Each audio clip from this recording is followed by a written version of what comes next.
Hello ladies and gentlemen, my name is Luuk Swinkels and welcome back. This already is lesson 18 on my course How to Compose Classical Music for Dummies. Today we will learn how you go from a chord progression to a melody. But not before we will revisit last week's topic. So last week we talked about notation software. When we are going to compose, you can compose with notation paper, staff paper and a pen. But that takes a lot of time. We can use a computer to notate it and to hear it back, and that's what's called notation software. And you must have a notation software on your laptop or computer to compose yourself. MuseScore will be used by me, but if you have if you're already using a program like Final or Sibelius, you can use that as well. And if you don't have one already, I would suggest you to watch lesson 17, because this is where we talked about MuseScore, which is absolutely free. You must have, to complete this course, you must have a notation software. So right now, making melodies. Because yes, we have learned a lot about reading notes, chord scales, intervals, progressions, dynamics, etc., etc. But how can we actually compose something? Because it's called How to Compose Classical Music for Dummies after all. So this is a really important disclaimer. I'm not able to teach you in 1 week how to create the most amazing melodies. The method I'm about to learn you is, in my opinion, the most easiest. It is not about how to make the most amazing compositions, but assuming you have never composed, I like to start as simply as I possibly can. So again, this is not how to create the most amazing melodies. This lesson will be about how you can start creating melodies. Does not have to be good, but this is how we can start making melodies, and you can improve after a long time. You cannot learn how to make melodies in 1 week. You simply can't. So what is my simplest way? Step 1, make a chord progression. Step 2, put a note in every measure on the first beat that is in that chord and connect the notes using passing notes. So, well, let's go over to MuseScore and do exactly that. Because the best way to teach this is to have some examples. So, here I have 3 progressions. So let's start with that. So 1, 4, 5, 1, 4, 5, 1. And it's on the key of C. So C major, F major, G major to C, F, G, C. So that's step number 1. Step number 1 is done. I already have the chord progression. Step number 2. In every measure on beat number 1, we put a note that is in the chord. So C major has a C, and also has an E, and F major has an F. G major has a D, C major, C again, E. Let's do an A, B, and a C. So the only thing I have done right now is placing a note every first beat of the measure that is in the chords. C major has a C, C major has an E, F major has an F, G major has a D, etc., etc. And I have not really thought about this, I just fill in random notes. So let's listen to how this sounds. Let's just quickly make this all whole notes by pressing 7 on my keyboard. Or you can use your mouse if you want to. And let's quickly hear how this sounds. I mean, I have not really done anything, so it's probably not the most amazing thing, but let's hear.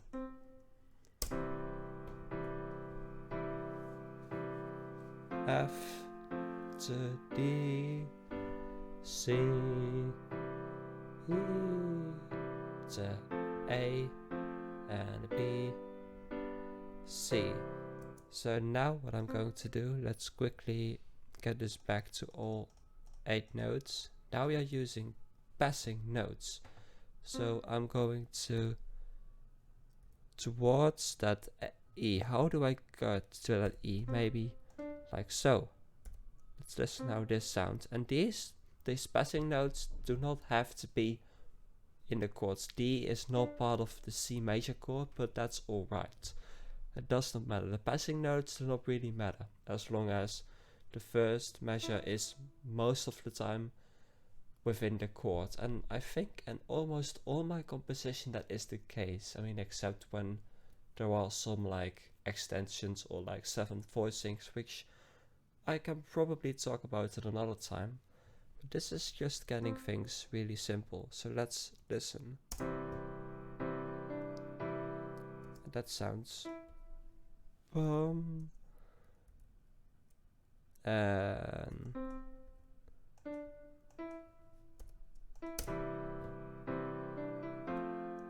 this is, you know, I'm not really doing anything. I'm just connecting the notes up, and suddenly with what I feel like is doing literally random things, there is starting to form a melody, right?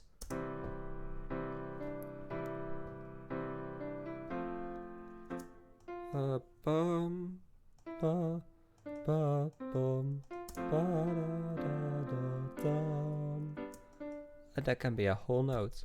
So I'm literally just connecting random notes with even more random notes. I'm not thinking whatsoever. But there is a melody, right?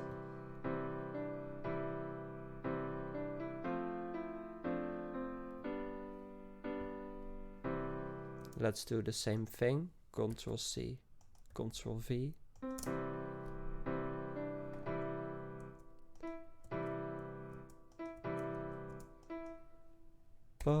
Let's do a triplet.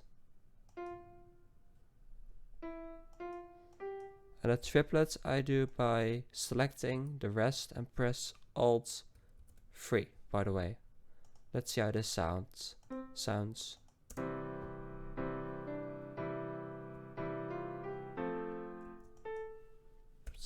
A, and then G, A, B again, a half note, and with 5 to C.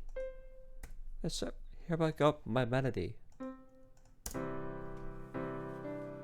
1, 3 dominant to dominant, and back to C, to the E, to 4, 5, back to 1.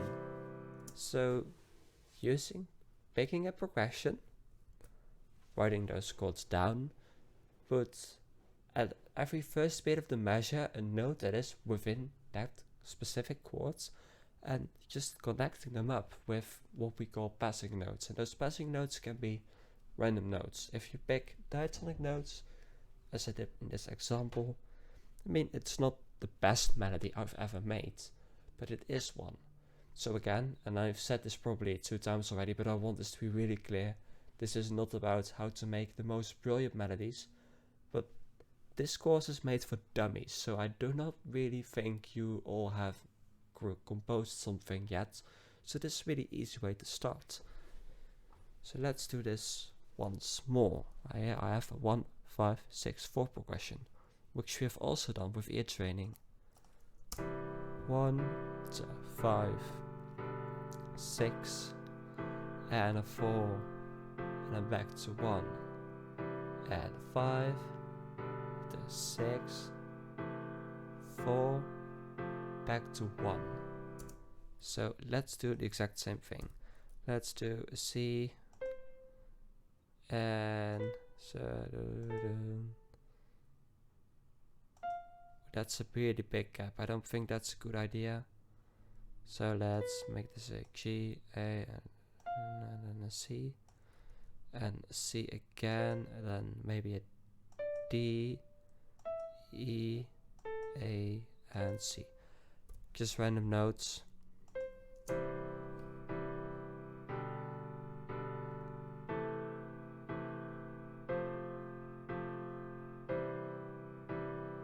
Five, and a 6, 4, and 1. So now it's garbage. Let's connect it up. with some passing notes. Let's do 8 notes, which is 4, I think.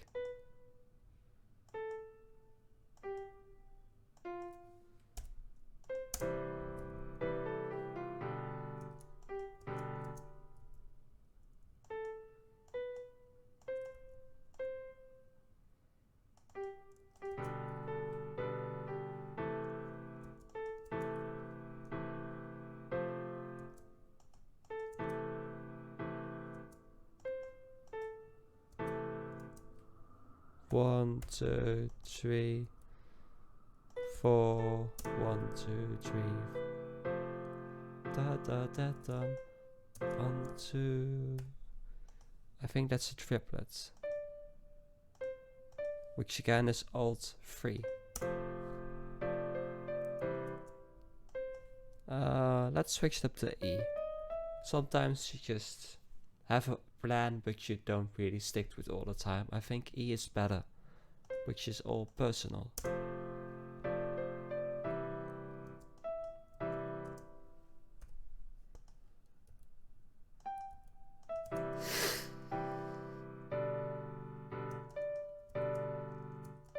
One, two, 1, 2.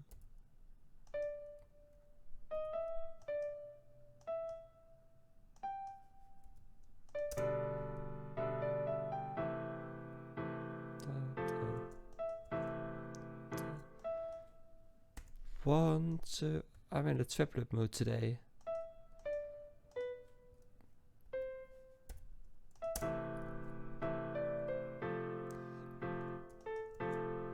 One, 2, and some 8 notes.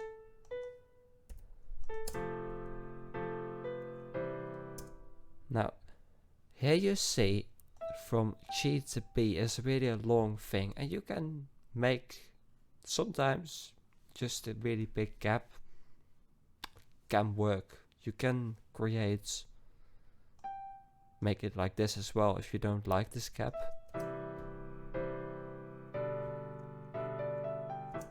Maybe that sounds great, but I'm going to make it a G.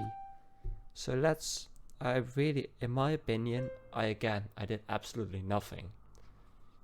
8 bars, this took me, you can see in the video. I can't, but I think it took me about 5 minutes, and I have a melody.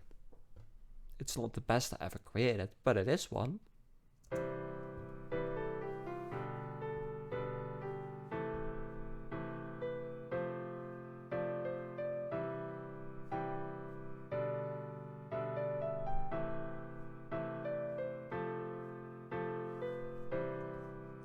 So this should be a whole note. So a third, a final progression, and this is even with some things we have not seen. This is a progression we have not done so far, I think. 1, 3, 4, 5. How does this even sound like? We have not done this with ear training, I think. To 3 and 4 to 5 and 1.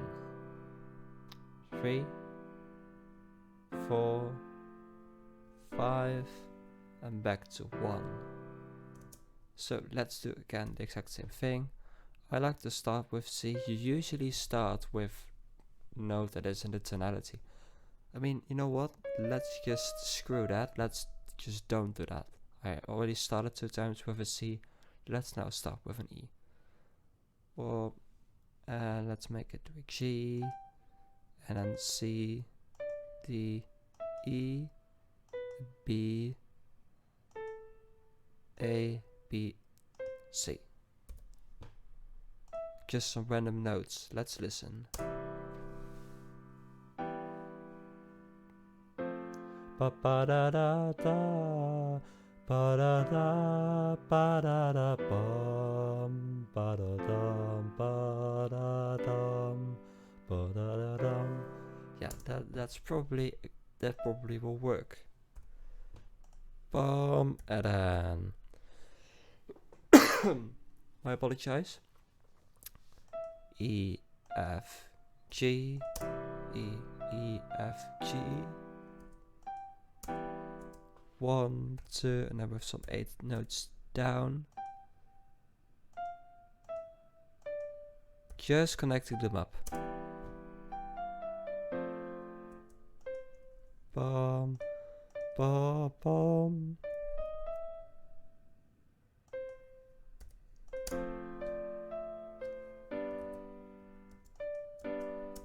Make that a 7th note. Let's do a little bit of the same as we did in the beginning, but now downwards towards that B.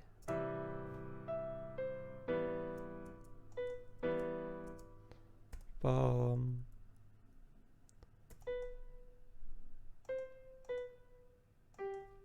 And again 8 notes because kind of repetition, I don't know.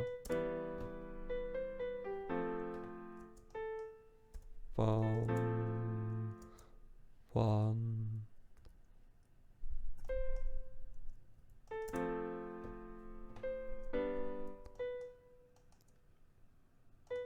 Bum. And then C, D, C. So also making a progression, adding notes in, random notes, connecting them with even more random notes, and probably within 4 minutes I created this melody.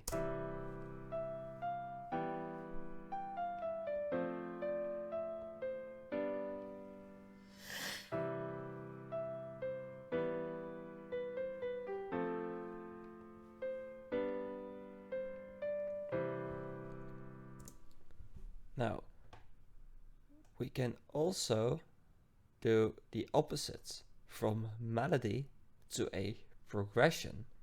And that is a little bit more difficult because we don't have the structure and there are a lot of answers.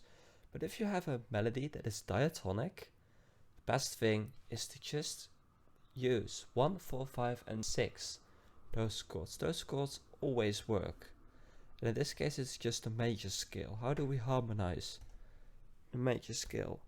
Well, it's C major, so let's just start with a C major chord, right? Which is, oops.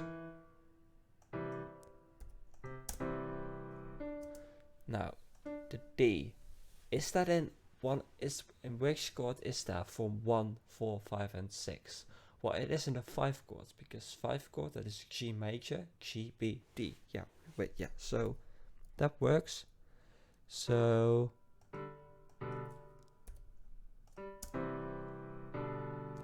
the E, that can be either C major or A minor. Let's pick A minor.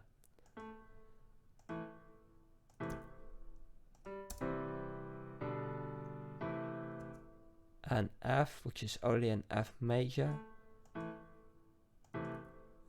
F major. And then G is in C or in G.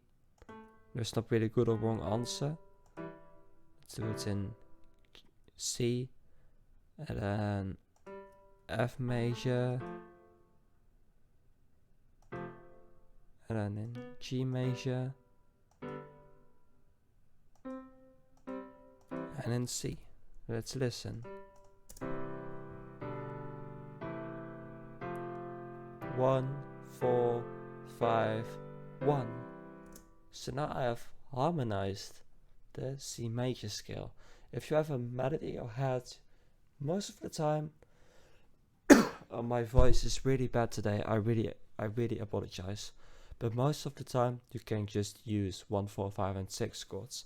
That's also why a lot of the popular progressions, or maybe even almost all popular progressions you will learn in this course, were using 1, 4, 5, and 6, because they are so easily to use. So here I have a melody for all of my the Dutch fans, which is the national anthem of the Netherlands, and let's put chords under this melody.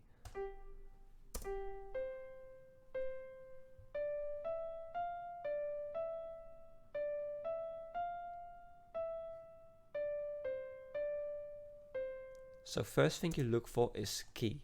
This is also in C major, meaning it wants to start in C major and wants to end in C major. So I already know the first and last chord.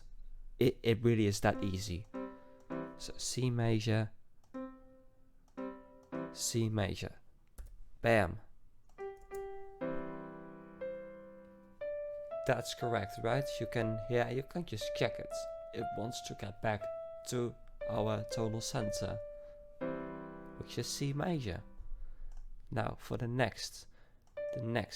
So in all the examples, the first note was part of a chord, right? In all the examples. And so we will do the same thing. D. So D. In 1, 4, 5 and 6, where is D in? D is only in the 5 chord, which is G major. Let's do that. And let's check if this sounds correct.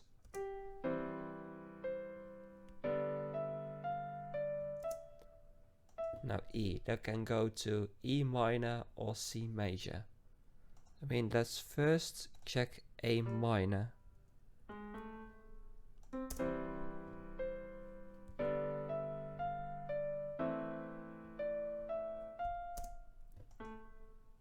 And now let's do C major, just to check.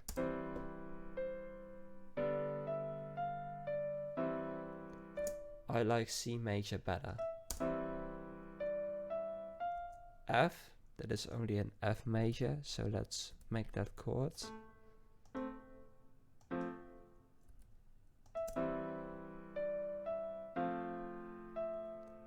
And this again D, so that is in G major.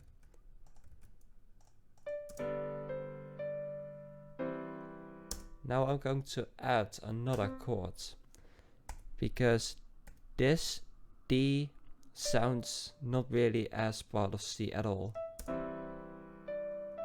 So let's try to make this a G major chord as well. I don't have the sheet music of this song, but I think this is better.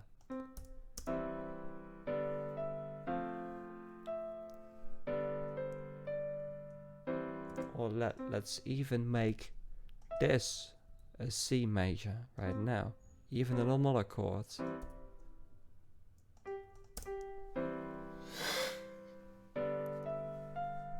One, 5, 6, 1, 5, back to 1. And so this is how you can also create chords or chords over a melody. It's a bit more difficult to know a bit more solutions, because C is also part of A minor. You can make a 1, 5, 6 minor progression, and that would probably sound good as well. You can even, D is part of the B flat major. You can probably, if you are really creative, you can make that work probably as well. So there are a lot of different ways to make things happen. So from progression to melody, the easiest way, not the best way, but you can just make a chord progression. We have learned a lot during our ear training. Put a note in every measure on the first beat that is in this specific chord, and connect the notes using passing notes. And you can also do it the opposite way, from melody, creating a progression under it. You can use diatonic triads, especially 1, 4, 5 and 6. You can carefully listen where the music is going. Is the music going to a tonic state, to predominant? Is there a dominant function in your melody? Using our ear training, we can get this done. And so, when we only have a melody, we can put multiple chords under it. And as I said, sometimes it's not easy to choose.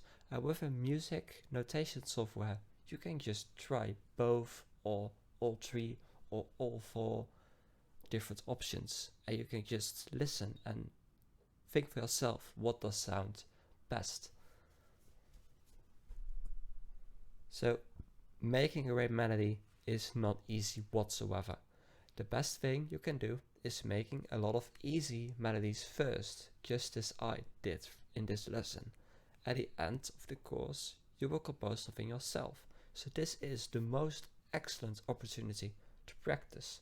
So I would like for you to just practice over a 2-5-1 progression, over a 1-6-1 progression, maybe over a 1-4-5-1 progression. Just pick 2 or 3 progressions, or just make your own progression. It doesn't have to be long, doesn't have to be good, but that gives you a better understanding on how musical works.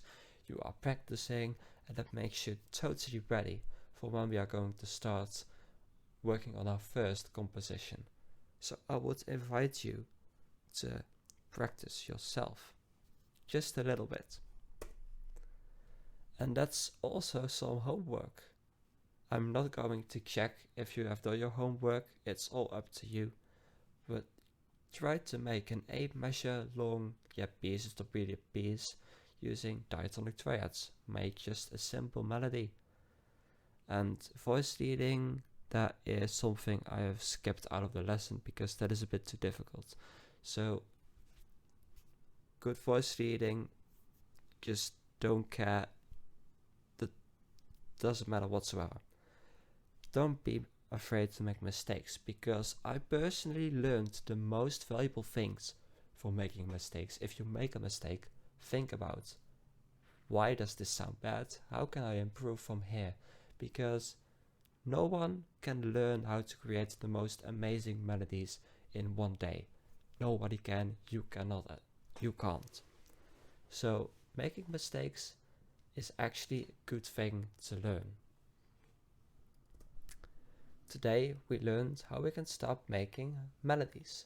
It might not seem easy, but it's not too bad if you start with it. If you need to be comfortable, just adding random notes, random guide notes, and it actually, in my opinion, it's not so bad whatsoever. And I would like for you to start practicing just really short things. Next lesson is our last theory lesson, which is really sad. We will learn the secondary dominant function, which is a new chord function, and we will listen a little bit how you can use this function to modulate between relative, major and minor. This will be in lesson 19. So this was today's lesson on my course, How to Compose Classical Music for Dummies. Thank you all so much for watching.